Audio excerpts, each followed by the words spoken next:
nasa evacuation center muna na nagpalipas ng oras. Nagsasagawa naman ngayon ng clearing operations ang mga tao ng PNP sa mga kalsada na may mga nakakalat ng sanga at mga bato para maiwasan na rin ang aksidente.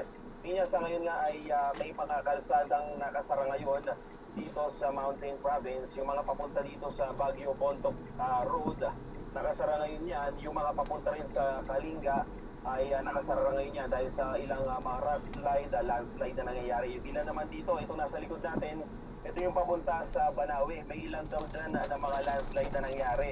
Yung naman sa papuntang Kalinga, mayroon ding mga area doon na bukod doon sa landslide, ay mayroon ding mga nangyari mga pagtumba ng puno at pagtumba ng mga poste. Kaya niya hanggang ngayon wala pa rin kuryente dito sa Mountain Province at yun nga yung problema ng ilan sa ating mga kababayan dito. Niya.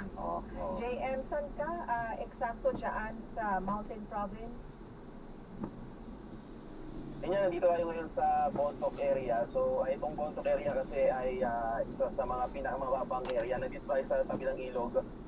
Yung ilang mga area katulad ng Barlik, Sagada, Sadanga at Sabangan, Besao, lahat yan ay mga nasa area ng matataas. Yun yung may mga landslide. Kaya pag pupunta dito sa Bontoc area, yung mga area na dadaanan nila ay may mga landslide dahil mabundok na area yung mga lugar na yun. Kahit yung papuntang Baguio ay hindi na rin madaanan ngayon dahil doon sa mga landslide na nangyayari. Kaya ngayon, yung ilang mga residente dito ay nandito lang muna sa Mountain Province. Yung mga papunta doon sa mga Baguio, pati sa Kalinga, sa Banawe, ay hindi muna bumabiyahe dahil nga sarado yung mga kalsada hanggang sa ngayon. Niya. JM, good morning. Mixed gusto sa ito. No? Siyempre, yung Mountain Province, very prone nga sa mga landslide, especially pag mayroong mga ganitong kalakas na mga bagyo. Na, ano ba, kung comparable itong uwan sa mga nagdaan, ay sila ba ay nagulat? O kumbaga, masasabing first time itong nangyari na ganitong kalaking magnitude sa kanila? Alam mo, Mix, nakausap natin yung ilang mga residente dito. Kagabi nga kinakausap natin sa kanila, kinakausap natin sila kung ano nga ba yung inaasahan nila dito. Pero nung kahapon kasi medyo maganda pa yung panahon ng tanghali. Kaya ang nangyari, sinasabi nila sa atin, lalo na doon sa bayan ng Pisao, na medyo marami ang landslide na nangyari. Ang sinasabi nila ay wala pa naman daw bagyo, kaya yung iba hindi pa lumilikas. Kaya ang nangyari, hindi sila naghahandaon na part na physical. Ang ginagawa nila, kinukuha yung mga taniman nila kasi medyo maraming tanim dito na broccoli at iba pang mga produkto na papantanim. Kaya yun yung una nilang inilikas bago yung mga sarili nila. So kahapon nga, yun yung ginawa nila bago man tumama yung bagyo. Sabi nila normal na yung ganitong kalakas ng hangin sa kanila, pati yung bugso ng ulan kagabi. So hindi sila gaanong nataranta, walang Actually, nung dumaan nga tayo sa area, halos lahat sarado eh.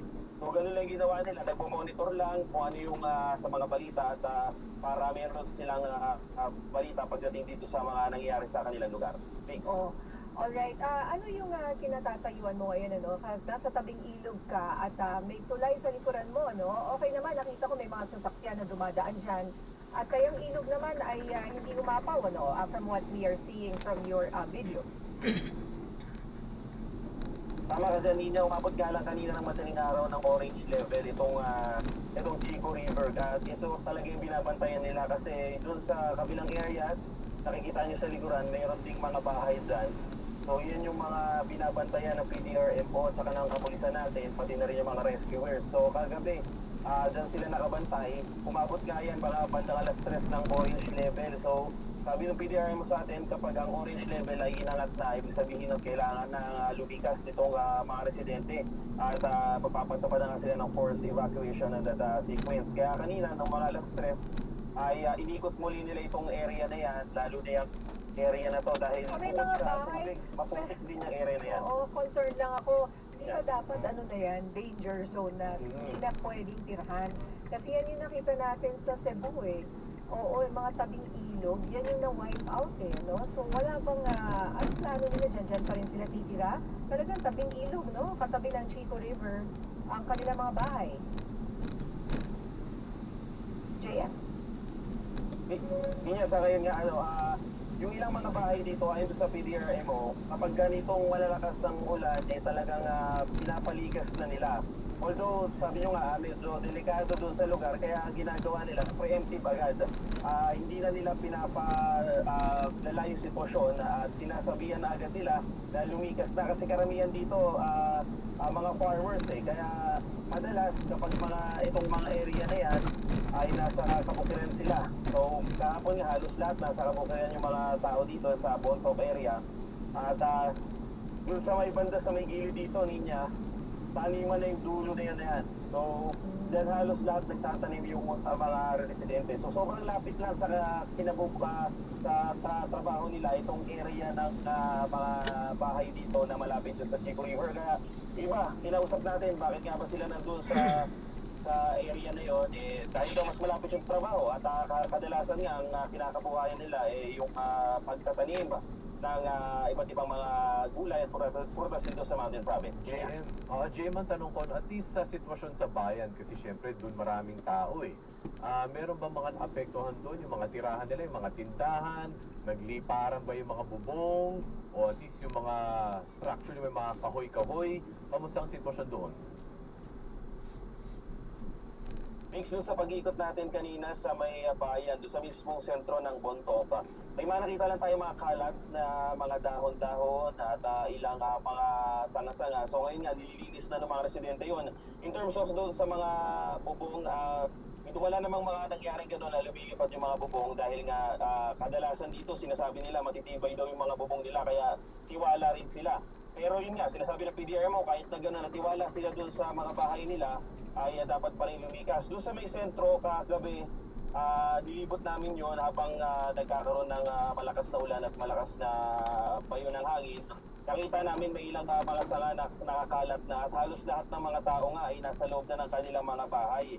Ang pinakadelikado na talaga yung mga kahoy na lumilipad. May mga kahoy na minsan na lumilipad sa sobrang lakas ng hangin. Kaya yun, pinapaalalahanan talaga ng Mountain Province PDRMO na during that time ay huwag nang lumabas yung mga residente dahil yung mga kahoy ay iano ko yung laki para mga ganyan kalalaki yung mga kahoy na lumilipad kagabi.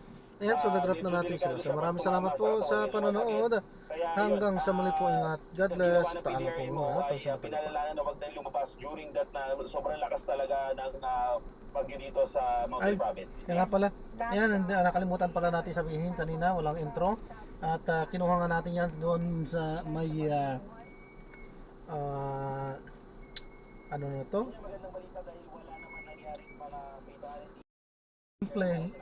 Place Residences.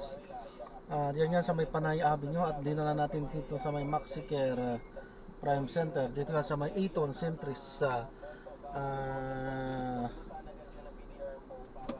Central Diliman, Quezon City pa rin. Magkatabi lang to. Halos. Tawid lang ng EDSA. Okay, so yan. Maraming salamat po sa panonood. So this is Jam pa rin. The Filipino Channel lang inyo pong lingkod. Paalam po muna. Pansamantala po.